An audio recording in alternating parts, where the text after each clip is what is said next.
আসসালামু আলাইকুম, আমি জিয়াল হাসান সাবস্ক্রাইব কায়না থেকে। তো বাংলাদেশে ভীষণ বন্যা হচ্ছে, মানে প্রলয়ঙ্করী বন্যা, এবং যা দেখতেছি যে সবাই যার যা আছে তাই নিয়ে ঝাঁপায় পড়ছে। তো এই বন্যার সাথে একটা কথা উঠছে যে এই বন্যাটা কি ইন্ডিয়া করাচ্ছে নাকি। মানে বন্যা তো প্রাকৃতিক বিষয়, সেটা তো আমরা সবাই জানি। তার মধ্যে এখন আবার কিছু প্রাকৃতিক ব্যাপারেও যোগ হয়েছে, যেটা হচ্ছে এল নিনো বলে আর কি। সেটা এটি জিনিসটা কি আমি ঠিক মতো বুঝি না, কিন্তু যাই হোক, এটুকু আমি বুঝছি যে এল নিনো হইলে মানে খুব বেশি পরিমাণে বৃষ্টি পড়ে, নর্মালের থেকে অনেক বেশি বৃষ্টি পড়ে। তো বৃষ্টি যে স্মরণাতীত কালের মধ্যে অনেক বেশি পরিমাণে পড়তেছে তাতে কোনো সন্দেহ নাই। তো সেটাতে পড়তেছে, তো সেটা একটা বন্যার কারণ। কিন্তু ঘটনা হচ্ছে যে এই বৃষ্টি বাদ দিয়েও ভারতেরও দায় আছে। এখন প্রথমটা হচ্ছে যে ভারতের ইন জেনারেল যেটা দায়, ইন জেনারেল দায়টা কি, মানে ব্রডার সেন্সে যেটা দায়, ব্রডার সেন্সের দায়টা কি, সেটা দায়টা হচ্ছে এই যে ভারত বাঁধ বানাইছে, মানে বিভিন্ন নদীতে তার বাঁধ দিয়ে রাখছে, যে নদীগুলা শেয়ার্ড নদী, মানে হচ্ছে শেয়ার্ড রিভার্স, এবং ভারত উজানের দেশ হিসাবে তারা এই বাঁধ দিতে পারে না। এটা হচ্ছে ব্রডার সেন্সে।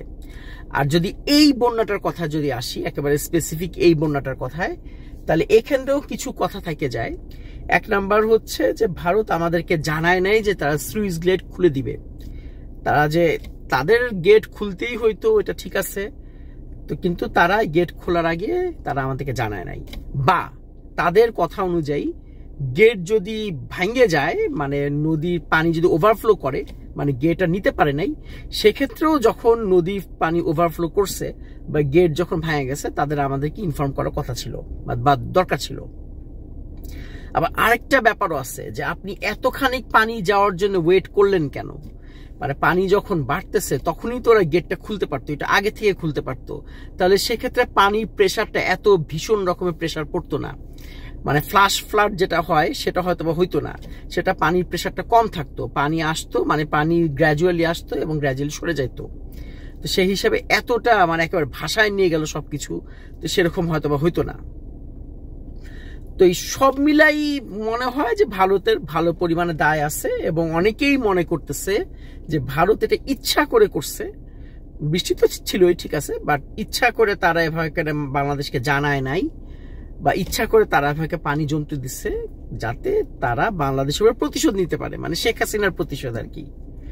এখন কথা হচ্ছে যদি এটা সত্যি হয়, আমি জানি না যে এটা সত্যি নাকি, বা এতটা খারাপ দেশটা হবে নাকি আমি জানি না, যদি খারাপ দেশ কোনো সন্দেহ নাই, কিন্তু তারপরে যদি এটা সত্যি হয়, তাহলে এইটুকু আমি বলবো যে চরম রকমের ভুল করে ফেলছে ভারত, চরম চরম, মানে ইন্ডিয়া এটা একটা ড্যাম ভুল করছে। কেন তারা এই ভুলটা করছে? কেননা তারা বাংলাদেশকে আবার ইউনাইটেড করে দিছে। আমি কিছুদিন আগেই দেখতেছিলাম যে বেশ ডিভিশন তৈরি হচ্ছে, মানে ডক্টর মোহাম্মদ ইউনূস এবং তার সরকার ভালো কাজ করতেছে নাকি, বা এই সরকারের মধ্যে আগের মানে কিছু আওয়ামী দালাল ঢুকে গেছে নাকি, বা ভারতের দালাল মানে ঢুকছে নাকি সেটা, এবং সবচেয়ে বড়টা ছিল হচ্ছে অটোপাস। এই জাতীয় কিছু জিনিস নিয়ে বেশ ডিভিশন তৈরি হচ্ছিল মানুষের মধ্যে, বেশ ভাগ হচ্ছিল মানুষজন। এর মধ্যে কিছু আছে হচ্ছে আফসোস লীগ, তারা তো থাকবেই, কিন্তু তারপরেও এমনকি আফসোস লীগ ছাড়াও সাধারণ মানুষরা কিছু কিছু জিনিস পছন্দ করতেছিল না। তো এই যে একটা ইউনিটির একটা সংকট দেখা দিচ্ছিল আর কি, মানুষের মধ্যে ডিভিশন তৈরি হচ্ছিল। আর মানে এই জেনারেল বিষয়গুলোর উপর দিয়ে হিন্দু মুসলিমের ব্যাপার তো আছেই, যা মাইনরিটি হিন্দু মুসলিমের যে গ্যাঞ্জামা, হিন্দুরা যেটা আছে গিয়ে মানে ধরেন সিকিউর ফিল করতেছে না বাংলাদেশ, ওগুলো তো আছেই। তো সব মিলায় মোটের উপর কিছু কিছু ডিভিশন তৈরি হচ্ছিল, মানে ছোট ছোট ডিভিশন। এই ছোট ছোট ডিভিশন যদি চলতে থাকতো, তাহলে এগুলো একসময় আনরেস্টে পরিণত হইতো। মানে এটা হচ্ছে গভর্নমেন্টের উপরে, বা এই যে আমাদের যে মধ্যবর্তীকালীন যে সরকার, তো সেই সরকারের উপরে মানুষের অনাস্থা তৈরি হইতো। একসময় হয়তো অনাস্থা তৈরি হইতে হইতো জমতে জমতে জমতে জমতে একসময় হয়তো বিস্ফোরণ হইতো, একসময় হয়তো আনরেস্ট হইতো, একসময় হয়তো আন্দোলন হইতো, ইত্যাদি ইত্যাদি হইতো। কিন্তু এই যে বন্যাটা আসে, বন্যাটা ডেফিনেটলি অনেক ক্ষয়ক্ষতি হয়েছে, যাদের অনেকের প্রাণ গেছে, অনেক সম্পদের নষ্ট হয়েছে, অনেক কিছু হয়েছে, এবং এটা খুবই দুঃখজনক ব্যাপার। কিন্তু যে একটা জিনিস ভালো হয়েছে সেটা হচ্ছে যে মানুষ আবার ইউনাইটেড হয়ে গেছে। যেই ইউনিটি দেখলাম সেইটা অসাধারণ। আমি কানাডা থাকি, আমি তো আর ওইখানে যায় তো সামনাসামনি যায় তো কাজ করতে পারি নাই, কিন্তু ফেসবুকে যা যা দেখলাম আর কি বিভিন্ন ভিডিওতে, হিন্দু, মুসলিম, খ্রিস্টান, বৌদ্ধ যে যেমনে পার্সন আছে, মানে বুদ্ধিস্ট মঙ্কদের দেখলাম তারা নেমে গেছে, তারপর হিন্দু পুরোহিতদের দেখলাম তারা নেমে গেছে, আর মুসলিম হুজুরা নেমে গেছে, ছাত্ররা তো আছেই, সাধারণ মানুষ আছে, প্রবাসীরা আছে, প্রবাসীরা বিশাল বিশাল ক্যাম্পিং তৈরি করতেছে হচ্ছে টাকা তোলানোর জন্য। এই যে ইউনিটি এবং আগের যে ছোট ছোট ডিভিশনগুলো ছিল সব ভাইসে চলে গেছে। এখন আর দেখবেন যে ওগুলো কিচ্ছু নাই, একটা কিছু নেই, অটোপাস কিচ্ছু নাই, সব ভাইসে চলে গেছে। পুরো বাংলাদেশ এখন এক হয়ে গেছে।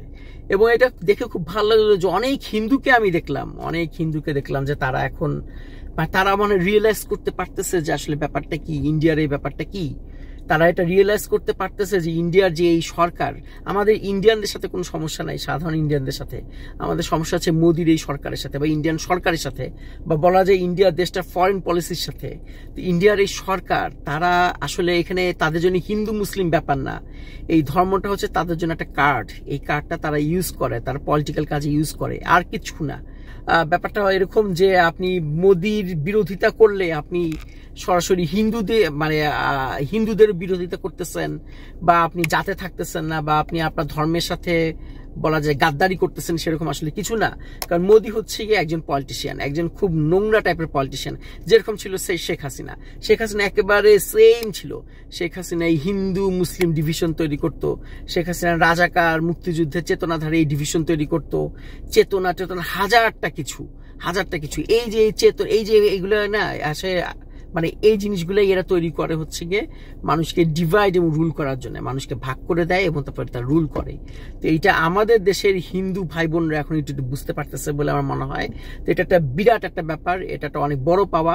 মানে ইন্ডিয়া যদি কোনো সত্যি যদি করে থাকে, মানে আমি জানি না, আমি শিওর না, এটা একটা অনেক বড় একটা অভিযোগ, এটা পুরোপুরি বলা যাচ্ছে না, কিন্তু যদি কোনো হাত থাকে ইন্ডিয়ার, যে মানে কি বলা যায় যে ইচ্ছা করে তারা এটা করছে, বা তারা শাস্তি দেওয়ার জন্য, বাংলাদেশকে শাস্তি দেওয়ার জন্য তারা এটা করছে, তাহলে তাদের টাইমিং চরম ভুল হয়ে গেছে, এটা চরম ভুল হয়ে গেছে, কোনো সন্দেহ নাই। তো যাই হোক, এই হচ্ছে ব্যাপার। তো বাংলাদেশের সামনে খুব ভালো দিন আসতেছে আলহামদুলিল্লাহ, আমি খুবই আশাবাদী, মানে ভীষণ আশাবাদী। তো আজকে এই পর্যন্ত, আল্লাহ হাফেজ।